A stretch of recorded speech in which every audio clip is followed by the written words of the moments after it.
1200 دنوں میں بنایا جانے والا ٹائٹینک صرف 2 ہی گھنٹوں میں کیوں ڈوب گیا؟ 10 اپریل 1912 یہ وہ دن تھا جب دنیا کا سب سے بڑا اور مہنگا ترین بحری جہاز ٹائٹینک اپنے پہلے سفر کے آغاز کے لیے بالکل تیار تھا۔ اس دن اٹلانٹک اوشن بے حد پرسکون تھا اور سمندری طوفان آنے کا دور دور تک کوئی چانس نہیں تھا۔ جہاز میں 1500 پیسنجر سوار بھی ہو چکے تھے اور لاکھوں لوگ پورٹ پر ٹائٹینک کے پہلے سفر کا آغاز دیکھنے کے لیے کھڑے تھے۔ نہ ہی پیسنجر کو اور نہ ہی الوداع کرنے والے لاکھوں لوگوں کو اور نہ ہی ٹائٹینک کے عملے کو معلوم تھا کہ جو جہاز کچھ ہی دیر میں روانہ ہونے والا ہے، اس کو بناتے وقت 6 ایسی غلطیاں کی گئی ہیں جو اس جہاز کو بدترین حادثے کا شکار بنانے والی ہیں۔ دوستو، بیوٹی آف دعوت اسلامی چینل پر ایک بار پھر سے خوش آمدید۔ ناظرین، آج آپ جانیں گے اپنے دور کے سب سے مہنگے، سب سے لگژری اور سب سے طاقتور جہاز ٹائٹینک کی 6 ایسی غلطیاں جو نہ کی جاتی تو شاید آج ٹائٹینک کریش ہونے کی وجہ سے نہیں بلکہ اپنی کامیابی کی وجہ سے دنیا میں فیمس ہوتا۔ ایسی کون سی 6 غلطیاں تھیں جو 40 سال کا تجربہ رکھنے والے ٹائٹینک کے کیپٹن ایڈورڈ سمتھ کو بھی نظر نہیں آئیں؟ کیپٹن کے 40 سال کے تجربے کو چھوڑیں، یہ غلطیاں ٹائٹینک آپریٹ کرنے والی کمپنی دا وائٹ سٹار لائن، جس کو 107 شپس آپریٹ کرنے کا تجربہ تھا، ان کو بھی نظر نہیں آئی۔ اور تو اور یہ غلطیاں ٹائٹینک مینوفیکچر کرنے والی کمپنی ہالینڈ اینڈ وارف کو بھی نظر نہیں آئیں۔ ٹائٹینک کی کنسٹرکشن 1907 میں شروع ہوئی اور تقریباً 3 سال کا وقت اور 2000 ورکرز کی محنت کے بعد جہاز کو تیار کیا گیا۔ اب جہاز پوری طرح سے تیار ہو چکا تھا، لیکن اس کو ٹیسٹ کرنے کا فیز ابھی باقی تھا۔ ٹائٹینک بنانے والوں کا اس پر بھروسہ تب مزید بڑھ گیا جب ٹائٹینک نے اپنا پہلا ٹیسٹ کامیابی سے پار کر لیا تھا۔ ٹیسٹ پاس کرتے ہی دنیا میں مختلف اخبارات میں اس کی مارکیٹنگ کی گئی، جس کی ہیڈنگ تھی انسنکیبل ٹائٹینک، یعنی کبھی نہ ڈوبنے والا جہاز بنا لیا گیا ہے۔ جہاز کا پہلا سفر انگلینڈ کے شہر ساؤتھ ہیمپٹن سے شروع ہونا تھا، جس کا دن 10 اپریل 1912 مقرر کیا گیا اور جس کی منزل امریکہ کا شہر نیو یارک تھی۔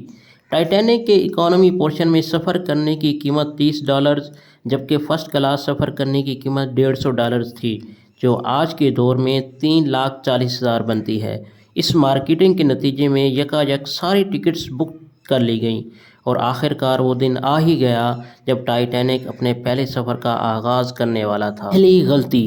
دوپہر کو ٹھیک 12 بجے ٹائٹینک نے اپنے پہلے سفر کا آغاز کر دیا اور ساتھ ہی ٹائٹینک کی غلطیاں سامنے آنا شروع ہو گئی۔ کیپٹن سمتھ کو مالکان کی طرف سے ڈیڈ لائن مل چکی تھی کہ کسی بھی صورت میں 17 اپریل تک، یعنی صرف 7 ہی دنوں میں نیو یارک پہنچنا ہے۔ اسی وجہ سے کیپٹن نے جہاز کی رفتار شروع سے ہی بہت تیز رکھی تھی اور یہی تھی ٹائٹینک کی پہلی غلطی۔ یہ ٹائٹینک کا پہلا سفر تھا اور اگر نیو یارک ٹائم سے نہ پہنچتے تو ٹائٹینک کی ریپوٹیشن کو کافی نقصان ہوتا۔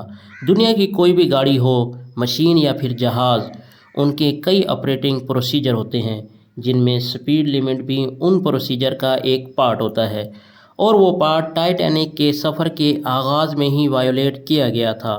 تھوڑی ہی دیر میں ساؤتھ ہیمپٹن کے پورٹ کو اتنا پیچھے چھوڑ دیا کہ دور دور تک نیلے سمندر کے علاوہ کچھ نظر نہیں آ رہا تھا۔ یہ غلطی۔ اب ٹائٹینک کو چلتے ہوئے 3 دن گزر چکے تھے تو فرانس اور آئرلینڈ میں تھوڑی دیر کے اسٹاپ کے علاوہ ٹائٹینک پچھلے 72 گھنٹوں سے مسلسل نیو یارک کی طرف بڑھتا چلا جا رہا تھا۔ یہ 14 اپریل 1912 کی شام تھی۔ سمندر پر ہر طرف خاموشی اور دھند چھائی ہوئی تھی، جس کی وجہ سے ویزیبلٹی بھی کافی کم ہو چکی تھی۔ اسی رات ایک اور بحری جہاز جو ٹائٹینک سے چند گھنٹے ہی آگے تھا، اس کے کیپٹن نے وائرلیس پر ٹائٹینک کو سمندر پر تیرتی ہوئی چٹانیں یعنی آئس برگ کے بارے میں وارننگ دی تھی۔ ان کا ماننا ہے کہ وارننگ کم سے کم بھی 6 بار دی گئی تھی۔ وائرلیس آپریٹر کی کوتاہی کی وجہ سے انتہائی اہم وارننگ بھی ان سے مس ہو گئی۔ ان کے لیے شاید یہ نارمل بات تھی، یہی تھی ٹائٹینک کے عملے کی دوسری غلطی، کیونکہ ٹائٹینک اپنی طرز کا پہلا لگژری جہاز تھا اور اس میں کئی وی آئی پیز بھی موجود تھے۔ اسی وجہ سے زیادہ تر ٹائٹینک کا عملہ فرسٹ کلاس پیسنجر کی خدمت میں مصروف تھا۔ تیسری غلطی، جہاز کی سپیڈ بھی زیادہ تھی اور ان سے ایک بہت اہم وارننگ بھی مس ہو چکی تھی۔ ٹائٹینک اب تیزی سے انتہائی بے خوف انداز میں آئس برگ کی رینج میں بڑھتا جا رہا تھا، لیکن ابھی بھی ٹائٹینک کو حادثے سے بچایا جا سکتا تھا، کیونکہ جہاز کے پہرے دار الرٹ تھے، جو کسی بھی آئس برگ کی اطلاع دور سے دیکھنے پر ہی کیپٹن کو دینے کے لیے تیار تھے۔ چیز تھی دوربین۔ جی ہاں، پہرے دار الرٹ تو تھے، لیکن آئس برگ کو دوربین نہ ہونے کی وجہ سے دور سے نہیں دیکھ سکتے تھے، اور یہی تھی ٹائٹینک کی تیسری غلطی۔ آئس برگ کی خبر کیپٹن اسمتھ کو اس وقت ہوئی جب جہاز کے پہرے داروں نے خبر دی کہ جہاز کے بالکل سامنے ایک فٹ بال فیلڈ کے سائز جتنی آئس برگ ہے، لیکن اب بہت دیر ہو چکی تھی کیونکہ آئس برگ انتہائی قریب آ چکی تھی۔ چوتھی غلطی، کیونکہ اٹلانٹک اوشن میں اکثر شپس کو ایسے آئس برگ کا سامنا کرنا پڑتا ہے جس کو بڑے بڑے بحری جہاز آرام سے ہینڈل کر لیتے ہیں۔ شاید کیپٹن اسمتھ نے بھی یہی سوچا تھا۔ آئس برگ کی خبر ملتے ہی کیپٹن اسمتھ نے جہاز کے انجن بند کر دینے کا حکم دیا اور ساتھ ہی ٹائٹینک کا رخ بدلنے کا آرڈر بھی دیا۔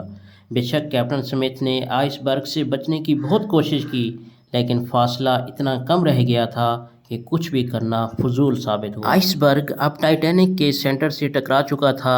ٹائٹینک کے بچنے کی ابھی بھی کافی امید باقی تھی۔ یہ امید باقی رہ گئی تھی کہ شاید آئس برگ جہاز کی باڈی کو نقصان نہ پہنچائے، یا پھر آئس برگ جہاز سے ٹکراتے ہی خود ہی ٹوٹ جائے، اور شاید ہوتا بھی ایسے ہی اگر ٹائٹینک کی چوتھی غلطی اپنا کام نہ دکھاتی۔ باڈی پر جو ریوٹس لگی تھی وہ سٹیل کی نہیں بلکہ کاسٹ آئرن کی بنی تھی۔ ان ریوٹس کا کام لوہے کے بڑے بڑے حصوں کو آپس میں جوڑے رکھنا ہوتا ہے۔ چونکہ کاسٹ آئرن سٹیل سے نرم ہوتا ہے، اسی وجہ سے جس جگہ ٹائٹینک آئس برگ سے ٹکرایا وہاں کی ریوٹس پریشر کی وجہ سے کھل گئی، اور پھر وہی ہوا۔ پانچویں غلطی، ٹائٹینک کی ٹکر ایک فٹ بال فیلڈ جتنے بڑے آئس برگ سے ہو چکی تھی اور اب جہاز کے نچلے حصے میں پانی بھرنا شروع ہو چکا تھا۔ اس خطرناک تصادم نے پورے عملے اور پیسنجر کو الرٹ کر دیا تھا، اور ساتھ ہی جہاز میں موجود ٹائٹینک کے مالک جوزف بروس کو بھی۔ بے شک ٹائٹینک میں پانی بھرنا شروع ہو گیا تھا، لیکن ابھی بھی ٹائٹینک کے بچنے کی امید باقی تھی، کیونکہ ٹائٹینک کو ایسی ڈیزائن سے تیار کیا گیا تھا اگر اس کے 3 فلورز میں پانی بھر بھی جائے پھر بھی نہیں ڈوب سکتا۔ لیکن بدقسمتی تھی اس جہاز کی کہ 3 فلور کو کراس کر کے پانی اب 4تھے فلور تک جا پہنچا تھا۔ معاملہ ہاتھ سے نکل چکا تھا۔ ٹائٹینک آہستہ آہستہ اوشن میں ڈوبتا جا رہا تھا۔ اب جہاز کی فکر کیے بغیر اس میں موجود پیسنجر کی جان بچانے کا وقت آ چکا تھا۔ کیپٹن اسمتھ نے ریڈیو پر ایمرجنسی الرٹ جاری کر دیا۔ جب تک کوئی مدد کے لیے آتا تب تک پیسنجر کو چھوٹی بوٹ میں شفٹ کرنے کا کام شروع کر دیا گیا۔ اس موقع پر پانچویں غلطی نے اپنا کام دکھا دیا۔ جی ہاں، جہاز میں ٹوٹل 32 چھوٹی بوٹس کی جگہ تھی، لیکن کوتاہی کی وجہ سے یہاں صرف 20 بوٹس ہی رکھی گئی تھیں۔ پیسنجر تھے 1500۔ چھٹی غلطی، ہر طرف افراتفری کا عالم تھا اور ہر شخص ان چند گنی چنی کشتیوں میں سوار ہونا چاہتا تھا۔ 12:45 پر پہلی ایمرجنسی کشتی سمندر میں اتاری گئی، لیکن یہاں ہوئی ایک اور چھٹی غلطی۔ افراتفری کے عالم میں کشتیوں کو پورا بھرے بغیر ہی سمندر میں اتار دیا گیا۔ زیادہ تر فرسٹ کلاس پیسنجر کو ترجیح دی گئی تھی، یعنی جو لوگ زیادہ امیر تھے ان کو پہلے بٹھایا گیا۔ کشتیوں میں اگر زیادہ پیسنجر کو بٹھایا جاتا تو انسانی جانیں کم سے کم ضائع ہوتی۔ جہاز تیزی سے سمندر میں ڈوبتا جا رہا تھا۔ 2:18 پر شارٹ سرکٹ کی وجہ سے ٹائٹینک کی ساری روشنیاں بجھ گئیں، اور اگلے ہی لمحے جہاز ٹوٹ کر 2 حصوں میں تقسیم ہو گیا۔ یوں ٹائٹینک کو سمندر کے اندر مکمل طور پر ڈوبنے کے لیے 2 گھنٹے 40 منٹ لگے، اور اسی طرح 1500 لوگ اٹلانٹک اوشن کے ٹھنڈے پانی میں ڈوب کر مر گئے۔ اب آپ کو ایک اور بات بھی بتاتے چلیں کہ پانی کا ٹیمپریچر اس وقت -2 ڈگری سینٹی گریڈ تھا۔ مطلب اگر پیسنجر اس ٹھنڈے پانی میں چھلانگ بھی لگاتے تو بھی بچنے کا کوئی چانس نہیں تھا، کیونکہ انسان اتنے کم ٹیمپریچر میں آدھے گھنٹے سے زیادہ زندہ نہیں رہ سکتا تھا۔ کہا جاتا ہے کہ مرنے والوں کی تعداد 1500 سے بھی کافی زیادہ تھی، کیونکہ جن لوگوں کی جہاز میں عملے سے جان پہچان تھی ان میں سے کافی لوگ جہاز پر بغیر ٹکٹ سوار ہوئے تھے۔ زندہ بچ جانے والوں میں سب سے زیادہ تعداد بچوں اور خواتین کی تھی۔